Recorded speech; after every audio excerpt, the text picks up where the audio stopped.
ಸಂಸತ್ ಭವನದಲ್ಲಿ smoke bomb ಎಸೆದ ಪ್ರಕರಣ ಮೈಸೂರಿನಲ್ಲಿ ದೆಹಲಿ ಪೊಲೀಸರಿಂದ ತನಿಖೆಯನ್ನು ಚುರುಕು ಮಾಡಲಾಗಿದೆ.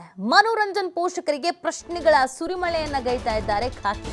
2 ದಿನಗಳ ಕಾಲ ವಿಚಾರಣೆಗೆ ಒಳಪಡಿಸಿದ್ದಾರೆ ಪೊಲೀಸರು. ಪ್ರತ್ಯೇಕವಾಗಿ ತಂದೆ ತಾಯಿಯ ವಿಚಾರಣೆಯನ್ನ ನಡೆಸ್ತಾ ಇದ್ದಾರೆ ಅಧಿಕಾರಿಗಳು. ಸ್ಥಳೀಯ ಭಾಷಾಂತರ ಕಾರಣದಿಂದ ಆರೋಪಿ ತಂದೆ ತಾಯಿಗೆ ಪ್ರಶ್ನೆಯನ್ನ ಮಾಡಲಾಗ್ತಾ ಇದೆ. ಅಂದ್ರೆ ಲ್ಯಾಂಗ್ವೇಜಸ್ ಸಮಸ್ಯೆ ಆಗ್ತಿರೋದ್ರಿಂದ ಸ್ಥಳೀಯ ಈ ಭಾಷೆಯನ್ನ ಅಂದ್ರೆ ಅವರು ಹಿಂದಿ ಮತ್ತು ಇಂಗ್ಲಿಷ್ ಅಲ್ಲಿ ಕೇಳಿದ್ರೆ ಇವರಿಗೆ ಕನ್ನಡದಲ್ಲಿ ಕನ್ವರ್ಟ್ ಮಾಡಿ ಪ್ರಶ್ನೆಯನ್ನ ಮಾಡಲಾಗ್ತಾ ಇದೆ. ಈ ಹೇಳಿಕೆಗಳನ್ನ ವಿಡಿಯೋ ಮೂಲಕ ದಾಖಲಿಸಿಕೊಂಡಿದ್ದಾರೆ ಪೊಲೀಸರು. ಅಗತ್ಯ ಎನಿಸಿದಂತ ದಾಖಲೆಗಳನ್ನ ಪೊಲೀಸರು ಕೊಂಡೊಯ್ದಿದ್ದಾರೆ. ನೋಡಿ, ಮಕ್ಕಳು ಮಾಡುವಂತ ಎಡವಟ್ಟು ತಂದೆ ತಾಯಿಗೆ ಪ್ರಾಣ ಸಂಕಟ ಆಗ್ಬಿಡುತ್ತೆ. ಮನೋರಂಜನ್ ಎಲ್ಲಿದ್ದಾಗ ಏನ್ ಮಾಡ್ತಿದ್ದ ಇದ್ಯಾವುದು ಅವ್ರ ತಂದೆ ತಾಯಿಗೆ ಗೊತ್ತಿಲ್ಲ. ಇಂಜಿನಿಯರಿಂಗ್ ಓದಿಸಿದ್ರು ಅಷ್ಟೇನೆ, ಅವ್ನು ಯಾವ ಕೆಲಸಕ್ಕೂ ಹೋಗ್ಲಿಲ್ಲ, ಏನೂ ಮಾಡಲಿಲ್ಲ. ಪಾಪ ನಮ್ಮ ಮಗ ಏನೋ ಓದ್ಕೊಂಡಿದ್ದಾನೆ, ಒಳ್ಳೊಳ್ಳೆ ವಿಚಾರಧಾರಣೆಗಳನ್ನು ಫಾಲೋ ಮಾಡ್ತಾ ಇದ್ದಾನೆ, ದೊಡ್ಡ ದೊಡ್ಡ ವ್ಯಕ್ತಿಗಳ ಬುಕ್ಸ್ ಓದ್ತಾ ಇದ್ದಾನೆ, ಏನೋ ಸಾಧನೆ ಮಾಡ್ತಾರೆ ಅಂತ ಅವ್ರ ತಂದೆ ತಾಯಿ ಅಂದ್ಕೊಂಡಿದ್ರು. ಆದರೆ ಪೊಲೀಸರು ಮನೆ ಬಾಗಿಲಿಗೆ ಬಂದಾಗಲೇ ಗೊತ್ತಾಗಿರೋದು ಅಥವಾ ಮಾಧ್ಯಮಗಳಲ್ಲಿ ನೋಡೇ ಗೊತ್ತಾಗಿರೋದು ನನ್ನ ಮಗ ಏನು ಮಾಡಿದ್ದಾನೆ ಅನ್ನೋದು.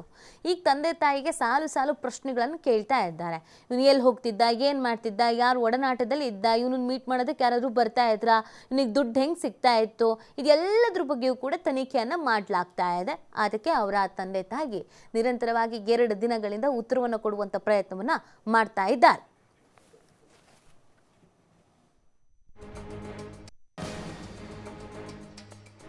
ಮತ್ತಷ್ಟು ಮಾಹಿತಿಯನ್ನ ನೀಡ್ತಾರೆ ನಮ್ಮ ಪ್ರತಿನಿಧಿ ಪುನೀತ್. ಮನೋರಂಜನ್ ತಂದೆ ತಾಯಿಯನ್ನ 2 ದಿನಗಳಿಂದ ವಿಚಾರಣೆ ನಡೆಸಲಾಗ್ತಾ ಇದೆ.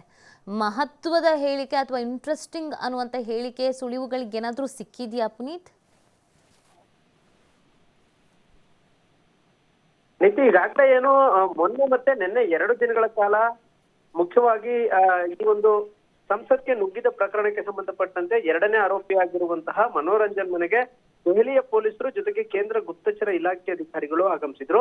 ಇನ್ನ ಮುಖ್ಯವಾಗಿ ಮೈಸೂರಿನ ವಿಜಯನಗರ ಪೊಲೀಸರ ಸಹಕಾರದೊಂದಿಗೆ ಅವರು ವಿಚಾರಣೆಗೆ ಒಳಪಡಿಸಿದಂತಹ ಸಂದರ್ಭದಲ್ಲಿ ಈ ಒಂದು ಮನೋರಂಜನ್ ಮನೆ ಏನಿದೆ ಮೈಸೂರಿನ ವಿಜಯನಗರದ 2ನೇ ಹಂತದಲ್ಲಿರುವಂತಹ ಮನೆಗೆ ಬಂದಂತಹ ಅಧಿಕಾರಿಗಳು 2 ದಿನಗಳ ಕಾಲ ಮನೋರಂಜನ್ ಪೋಷಕರನ್ನ ವಿಚಾರಣೆ ಮಾಡತಕ್ಕಂತ ಒಂದು ಕೆಲಸವನ್ನು ಮಾಡಿದ್ರು.